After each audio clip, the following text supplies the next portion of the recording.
Hello. Yeah, so I was walking my dog,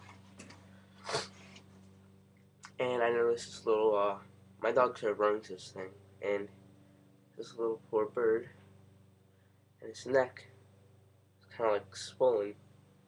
You can almost see through it, and it can't really move that much. I mean, I don't want it to fall out of my hands. It's trying to fly, but it can't. Um, I don't really know what to do about it though. I'm gonna have like a little box for him, but he seems to move more in my hands. If you have any idea what to do with a bird, you think, oh look, it looks like he's been attacked. Like if you look at his neck, it's almost like see-through. Um, yeah, this little guy. I'm hoping that I'll save him. Right.